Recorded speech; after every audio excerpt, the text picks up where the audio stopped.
segment I found on Facebook that kind of sums up what we're trying to do. A violinist played 45 minutes on the New York subway. 4 people stopped and 1 clapped. Managed to raise $20. The following night, the same violinist played in one of the most recognized stages in the world and charged a minimum of $100 per entry. The experiment proved that the extraordinary in an ordinary environment does not shine. It is not recognized. There are brilliant professionals who don't receive an award according to their potential. Once they arm themselves with value and leave this kind of environment, they thrive and grow. In San Antonio, we have so many exceptional artists who don't get the spotlight they deserve. That's where we come in.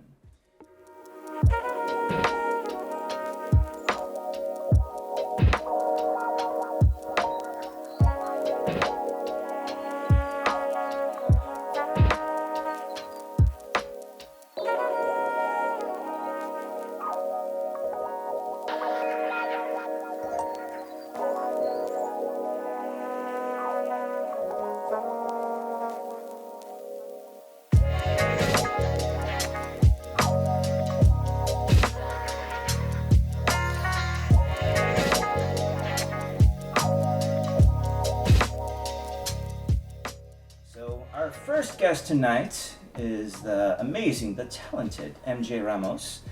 And hi MJ, how are you today? I'm good, and you? Pretty good. So thank you for being our first victim. Thank you for having me, your first victim. I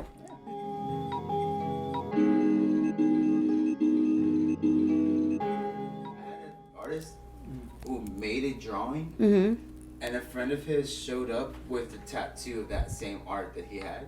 I would love it. Yeah? Yeah. I would love it. I think that would, like, I would feel like I made it. You know, some way or another, like, to be like, man, that shit's, like, on you forever. You know? Like, that would be awesome. What do you feel is your big inspiration for your art? Or inspirations? I think I kind of just want to have people see it and like it. Like, something different, something bright, something bold, something, you know, that'll pop, I guess. Especially, like, with my blacklight paintings. I think stuff like that is, like, really sentimental. I had this one girl who had her entire family draw, like, a little heart. And she came in and told me, she goes, I know these hearts are all different and weird. She was like, but make them exactly that way. So I tattooed them all. I tattooed every single heart the way that she had drawn them out. And, like, I thought that was so beautiful because she was like, it was around Christmas time, like around before Christmas. She was like, all my family's coming together around Christmas. She was like, and they're all going to see this, like, that I did for them. I was like, that is beautiful. Like, that's just so, like, heart-touching, you know, or heartfelt. Like, I love that. There's times where I just want to, you know, feel that machine glide on the skin. And then there's times where I just want to, you know, get messy with paint. And there's times I love, you know, getting even messier with charcoal. You know, what do you feel would make you happy as an artist?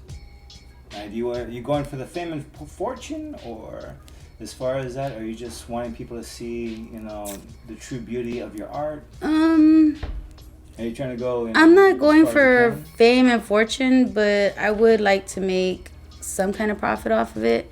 You know, I'm real lenient with my prices. You know, I kind of just want to see my shit in your room. You know, that's kind of how I feel. Like I wanna like one day be like, oh, that's my fucking painting. You know, like just to be like, I don't know, like my sisters, like they've bought a couple of my paintings, and like I go in their house and I'm like, that's my shit right there. You know, like it's not about fame. It's just about like me being out there. You know, like you taking a piece of me. Yeah. You know, and that's how I feel. Like you're taking one of my babies. You know. Yeah.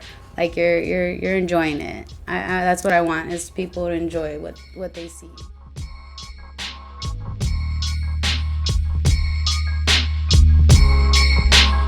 What age do you feel you actually honed your technique? You have a very unique technique I could actually kind of distinguish from other artists. Probably just recently, to be honest with you, because in my high school years I used to draw out of emotion, so what you see now is what I've become, not what I used to be, I guess. Very nice. I guess every day we're growing. Every day we're growing, but a lot. I used to do a lot more dark stuff back in the day with a lot more detail and stuff, and now it's kind of more like simple and to the point. Very cool. What do you feel is your big inspiration for your art? Or inspirations? I think I kind of just want to have people see it and like it, like something different, something bright, something bold, something,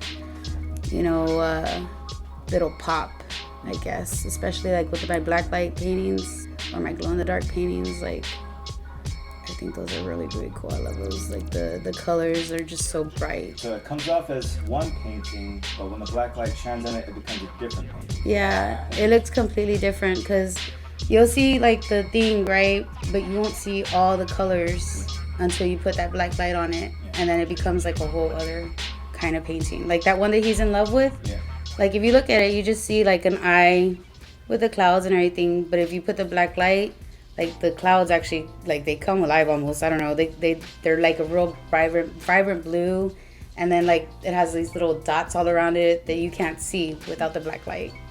Now, is all of your work available to purchase, or is there some pieces you just won't part with? Most of them are for purchase.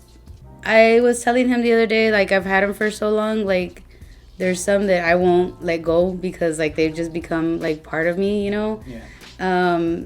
Especially the one I was talking to him about, the guy and the girl one. There's a guy and a girl in my room, and it was actually inspired with Andy because of Andy.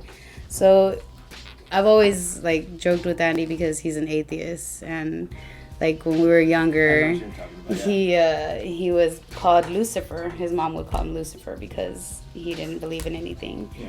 And so like, I mean, us being stupid and kids, I called myself Demon Child. Yeah. So that painting like is of us. I mean, you've seen it. The guy's like a devil and he's like pink, and the girl has like this beautiful blue hair. Well, if you look at it, they're like winding into each other. So like him and her are like meshing into each other. So like I thought that was just so beautiful, and like when I painted it, like those feelings were coming out of me, and like I was like, oh, this is a beautiful picture. And then I was like, oh, I'm gonna sell it. And I tried selling it a couple times, but like as people were looking at it, I was just like, I can't do that. It's gonna be mine. Like I can't sell it.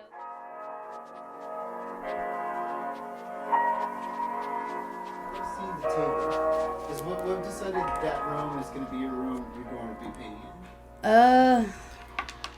I like the space. I have a lot of shit, if you see my room, right? Yeah. So when we were building the house, like I picked that room just for me because I have a lot of stuff, and I always like love making stuff.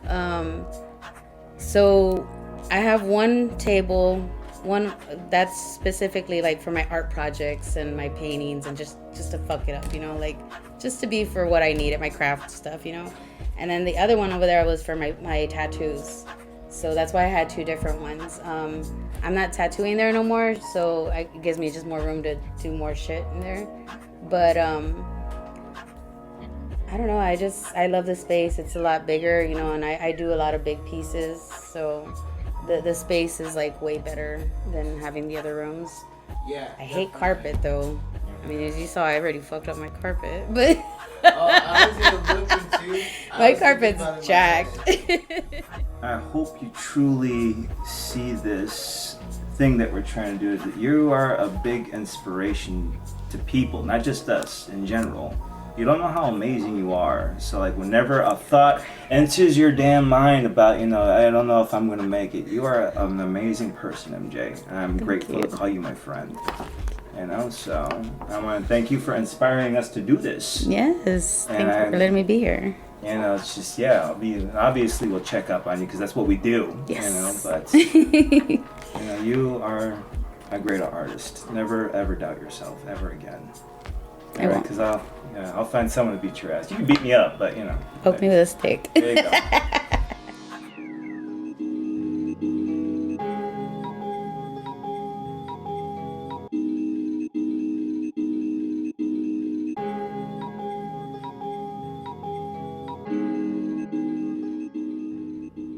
Thank you everybody for watching this episode of Hidden Gems of San Antonio.